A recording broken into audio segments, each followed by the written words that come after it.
manière illégale, etc. Dans cette vidéo vous verrez un simple extrait en guise d'introduction que j'ai traduit pour vous, et qui provient d'une longue interview de plus de 2 heures d'un chirurgien dentiste de renommée mondiale, qui ne croyait absolument pas à la théorie du complot ni que la Terre soit plate ni rien de tout ça, etc. Sauf que lors de sa conversation avec certains de ses amis l'été dernier, sur une des plages que je connais très bien et que j'ai visitées à de nombreuses reprises. C'est une plage célèbre avec ses 300 marches.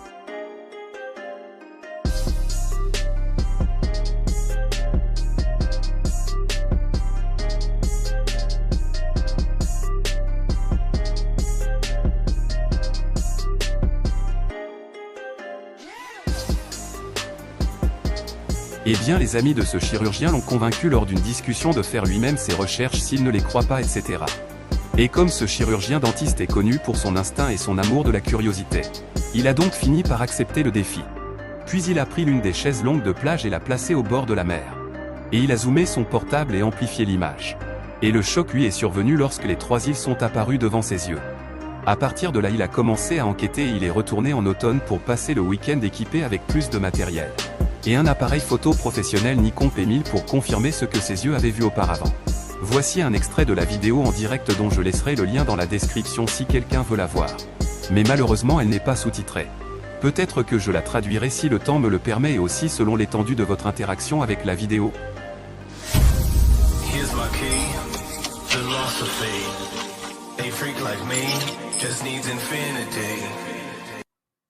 Ils ont un exutoire qui est le fait de se plaindre de tout.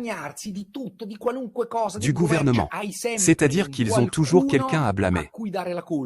Au gouvernement, aux médecins, aux politiciens, aux Illuminati, aux francs-maçons, aux extraterrestres, à cette merde, aux chemtrails.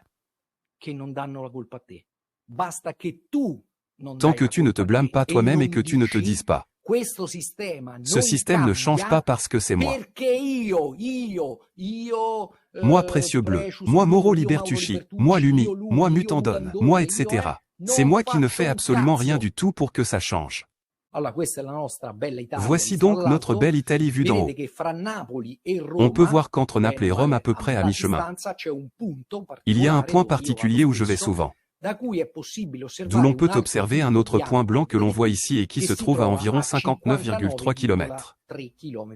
Soyons précis. Voici l'île Zannone. Voici l'île Ponza et voici l'île Palmarola qui fait l'objet de nos observations.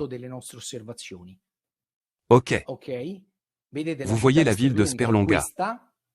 C'est là. Notre point d'observation est situé ici sur la côte et voici les coordonnées si vous voulez aller les chercher. En zoomant encore plus, ce sont les suivantes. Car voici le pic sud, exactement là où l'on voit la fin de la ligne jaune, qui correspond à la hauteur maximale du pic de l'île, c'est-à-dire les fameux 262 mètres. Un demi-mètre de hauteur pour 59,3 km. Moi j'ai une courbure de 252 mètres. Première observation faite avec mon téléphone portable Huawei 30 Pro. C'était le 29 octobre 2022 à 17h59 minutes. Voici Zannone.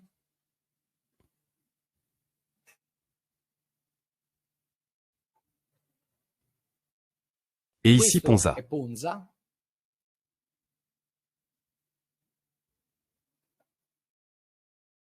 Et plus à droite. Maintenant lentement au fur et à mesure que je défile. Ici on voit un bateau à voile. Le pic sud. Et le pic nord tous les deux de Palmarola. Avec un téléphone portable. Voici le pic nord. 212 mètres. Ok. Comment est-ce possible? Comment est-il possible qu'ici je sois censé voir un petit sommet? Et cela pourrait bien être. Mais ceci est la preuve que la courbure géométrique qui devrait être là sur une sphère de 6371 km n'est pas là.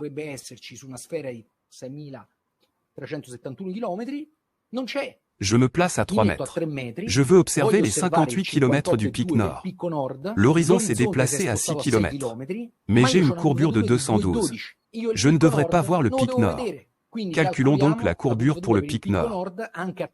Même à 3 mètres de hauteur, le pic nord est 0. 212. Vous le voyez. Seul l'horizon s'est déplacé à 6 km.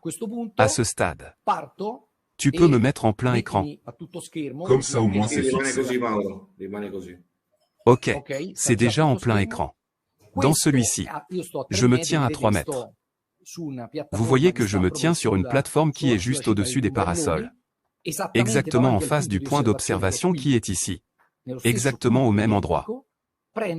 Je prends et je commence à observer avec un Nikon P1000 avec un filtre 950 et regardez ce que je vois.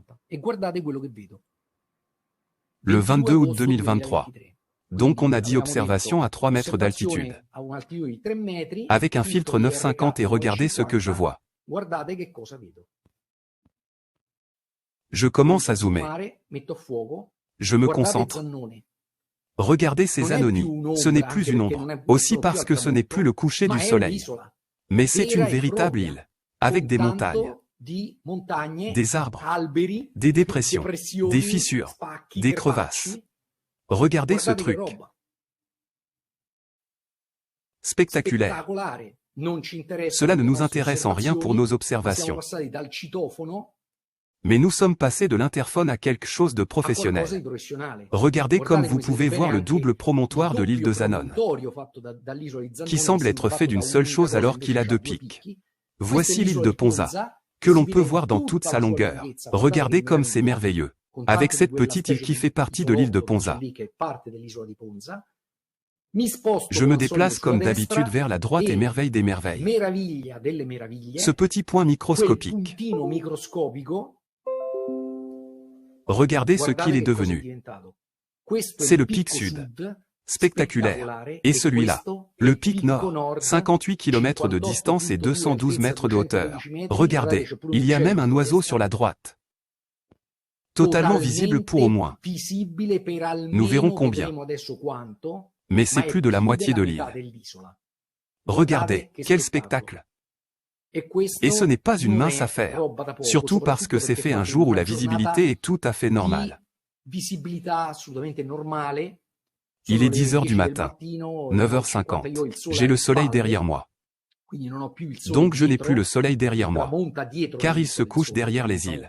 Le soleil se couche à l'ouest. Regardez le pic nord. Non seulement on peut voir le reste du pic nord, car le pic a une pente raide vers la droite.